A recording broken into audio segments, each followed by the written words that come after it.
नमस्कार मो मानी आपण मानक स्वागत करुच्ची मो यूट्यूब चैनल मानी ओडिया किचन को। आपण मैंने तो बहुत प्रकार इडली बन खाई हेले आज आम बनवा एमती गोटे इडली जहाँ खावाई बहुत टेस्टी और बहुत नरम सॉफ्ट लगे से पुणी बिना चाउल बिरी रे टेस्टी टेस्टी जलखिया इडली आम चूड़ारे प्रस्तुत करवा आज इडली। चलते देखा आज रेसिपीटी को। आप जेकोसी कप कि गिना व्यवहार करेंगे। मु देखते ये गिनार एमती मापिकी नहीं चूड़ा आई गिनार मापिकी आम सुजिकी नहीं जावा। ये चूड़ा को आम भी पानी देकी बतुरे दबा आ पूरा भलसे अधिक पानी देवे ना आपको आप पूरा भिजे देवे। पानी फर्स्ट धोईदेवे धोईदेकी से पानीटा को निगाड़ी देवे। निगाड़ी पूरा सुखिला टाइप एमती छाड़ीदेवे सी तार मन को ही तार बतुरी जीव। एबे मुझे घोरेकिना रखीदे एमती देखु ए जमा भी पानी ना अल्प अल्प पानी ता देहर जहाँ लागिक रही। मुझे गिनारे नहीं से सुजिकी चूड़ा जी नहीं सुजी ताठ टिके हल्का कम नहीं पानी देकी मुझे बतुरे दूसरी। आपड़ अधिक पानी देवेनि जी सुजी तापर को टिके पानी रही टाइप देवे।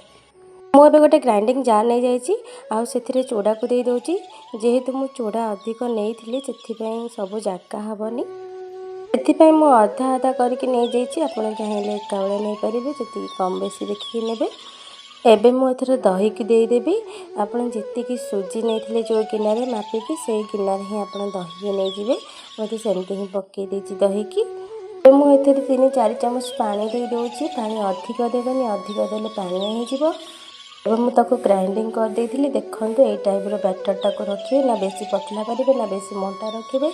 आउे मुझे सोढ़ा दे दूची बेसी सोढ़ा देवेनि मुझे हाफ चामच रु अर्धा सोढ़ा देती मिसई देली टिके तापर आम ए लुण देदेबा स्वाद अनुसार लुण देदेबा। गोटे हाफ चामच पर टिके लुण देती एते कौन बैटर नहीं देखिकी ही लुण देवे। एबे मुझे भल भाव फेंटी देवी भल भाव फेंटिले भलसे इडलीटा फुलब।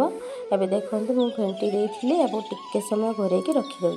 मुझे हाफ चामच तेल हाफ चामच सोरिष कि पियाज कि कैप्सिकम गाजर को पूरा पतला पतला कर काटी नहीं ताको मु हल्का भाजी दूची भाजिकी आम बैटर रे मिसेबा। देखो ये टाइप भाजबे बेसी पोड़ेनि।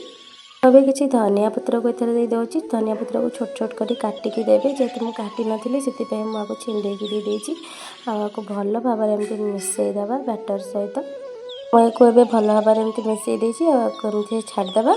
तापर आम गोटे इडली छांच नवा छांचरे किसी तेल देकी आम ब्रश साहाଯ୍य भल भाव मिसईदे चारिड़े सब छांचरे देदेबा। तापर आम इडली बैटर को आस्ते आस्ते करके अल्प अल्प करके देवा। गोटे गोटे चामच मैं फास्ट देली तापर आउ टिके देली बेसी फुल करनी जब इडलीटा टिके फुलब। सब छांचरे एमती रेडी कर देती। एबे चलतु गैस रे एमती किछि पानी बसईदेवा अधिक पानी देवेनि जेहेतु उपरको उठीଯିव एमती देकिना तापर सब इडली छांच को सब दे देथिली। एबे ताको आम घोरणी देदेबा गैस को हाई फ्लेम देके एमती 10 मिनट छाड़ी देती। एबे देखंतु एटा हो जाइए काढ़ीदेवा। देखते केमती देखा जाउची पूरा सीझी जाइए बहुत बढ़िया देखा जाउची।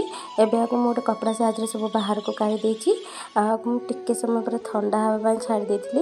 एबे ताको गोटे चामच साहाଯ୍य मुझे पानी लगेगी एमती काढ़ीदेली। देखते पूरा भल भाव बाहरी पड़ुची टिके भी लाखुनी आ पूरा बहुत बढ़िया नरम होती खाया भी बहुत टेस्ट लगे। आप थे निश्चय ट्राए करूँ एमती इडली।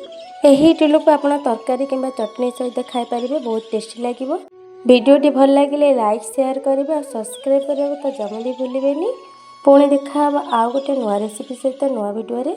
रही नमस्कार।